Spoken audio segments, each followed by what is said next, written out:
Praise the lord. ક્રિસ્મા લબાઈએ તથા બહેનો, દિવ્ય ધન સંદેશમાં તમારું સ્વાગત છે. એપ્રિલ 24મી તારીખ શાસ્ત્રપાઠ સાંભળીએ.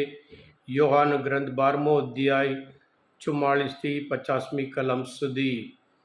આ સંદેશ સાંભળનાર તમારા સૌ માટે અને સાથે સાથે તમારા પરિવારજનો માટે વિશે પ્રાર્થના કરું છું કે તમે સદા પ્રભુમય જીવન જીવો, પ્રભુના સાક્ષી તરીકે જીવો અને તમારા જીવન દ્વારા હંમેશા પ્રભુનો જ મહિમા કરો.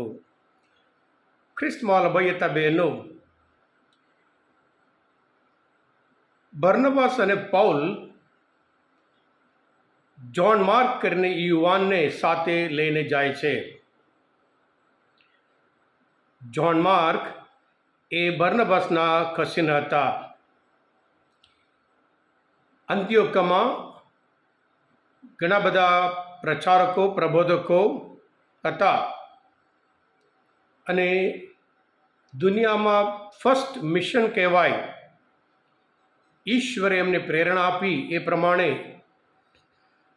પાઉલ અને બર્નબાસ માર્કને તેને લઈને જાય છે સાયપ્રસ. ત્યાર પછીના 2024 વર્ષ માટે જે મિશન એટલે તેઓ સાયપ્રસ ગયા. સાયપ્રસ પોતે બર્નબાસના ગામ હતું અને ત્યાર પછી એવી રીતે જેવી રીતે મિશનરી તરીકે તેઓ ગયા, જે જોયું નથી, જેની ખાતરી નહીં, એ જગ્યાએ જાય છે માત્ર ને માત્ર સજીવન તલા પ્રભુ ઈસુ ખ્રિસ્ત ઉપરની શ્રદ્ધાના લીધે. અને આ જ્હોન માર્ક પોતે ભવિષ્યમાં બીજા શુભ સંદેશકાર બને છે. હા ક્રિસ્મા ભાઈતા બહેનો, માથી, માર્ક અને લૂક ત્રણેય પ્રભુ ઈસુના જે એક્સટર્નલ લાઈફ કહેવાય, જે પ્રભુ ઈસુ જે સંદેશ આપ્યો હોય, જે ચમત્કાર કર્યા હોય, એના માટે વધારે મુખ્યત્વ આપે છે. પણ યોહાન બિલકુલ અલગ પ્રકારના છે. યોહાન સંદેશ ચમત્કાર તો ખરું, પણ સાથે સાથે પ્રભુ ઈસુના જે ઇન્ટરનલ લાઈફ કહેવાય, જે આધ્યાત્મિક જીવન કહેવાય, એના માટે વધારે મુખ્યત્વ આપે છે. પિતા પરમેશ્વર સાથે ઈસુ કયા પ્રકારના નિશ્ચિત સંબંધ રાખતા હતા, એ શુભ સંદેશ દ્વારા આપણી આગળ રજૂઆત કરે છે, પ્રગટ કરે છે.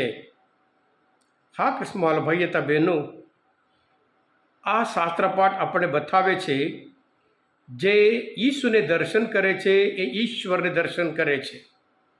જે ઈસુના સંદેશ સાંભળે છે એ ઈશ્વરના સંદેશ સાંભળે છે. એટલે જે ઈશ્વરના સંદેશ સાંભળી પ્રભુ ઈસુ પર વિશ્વાસ રાખતા નથી, તેઓ પિતા પરમેશ્વર ઉપર પણ વિશ્વાસ રાખતા નથી. યોહાનના ગ્રંથમાં હંમેશા આપણે જોઈએ છીએ અંધારું અને અજવાળું, જોવું અને માનવું, સાંભળવું અને વિશ્વાસ રાખવું, અને સાથે સાથે સાંભળ્યા પછી વિશ્વાસ ના રાખો ત્યાર પછી સજાપાત્ર ઠરાવવું, એમ કરીને યોહાન ગ્રંથમાં આપણને જોવા મળે છે. એટલે શાસ્ત્રપાઠ આપણે બતાવે છે જેવી રીતે પ્રભુ ઈસુમાં પિતા પરમેશ્વરનું દર્શન, એવી રીતે દરેક ખ્રિસ્તીમાં ખ્રિસ્તને એ લોકો જોવું જોઈએ. મદર તેરેસાના સેવા કાર્ય જોઈને એક લકવાવાળા, એક રક્તપિત્તવાળા, કોડિયાવાળા માણસે કહ્યું હતું કે તમે ખરેખર દેવી છો. મદરે કહ્યું, હું દેવી નથી, હું દેવે કહ્યું છે એ પ્રમાણે જીવવા માટે કોશિશ કરું છું, એમના વચન પ્રમાણે જીવવા માટે કોશિશ કરું છું, એમ કરીને કહ્યું હતું. એટલે આપણું વચન જે બોલીએ છીએ એ પ્રભુના વચન એ પ્રગટ કરવાનું છે. અને સાથે સાથે આપણે જે બોલીએ છીએ આપણું વચન હોય, એના દ્વારા આપણે ઈશ્વરનું મહિમા કરવું જોઈએ. એટલે આપણે બોલવામાં હંમેશા પ્રભુના વચન, એટલે મારા વચન દ્વારા આપણે પ્રભુના વચનનો જે મહિમા કરીએ છીએ, પ્રગટ કરીએ, એવી રીતે આપણે શુભ સંદેશના પ્રચારક બનીએ છીએ. હા કૃષ્ણવાલા ભાઈ હતા બહેનો, આજના મનનચિંતન શાસ્ત્રપાઠ સમજવા માટે, પ્રભુ ઈસુને સારી રીતે ઓળખવા માટે મદદરૂપ થયા હોય તમે પોતે સબસ્ક્રાઈબ કરજો અને બીજા માટે પણ ફોરવર્ડ કરજો, જેથી કરી બીજા પણ સત્ય જાણે, શાશ્વત જીવન પામે, જેથી કરી તેઓ અંધકારમાંથી પ્રકાશમય જીવન અપનાવે. Thank you. God bless you all. પ્રભુ ઈસુ, હું તમારામાં વિશ્વાસ રાખું છું.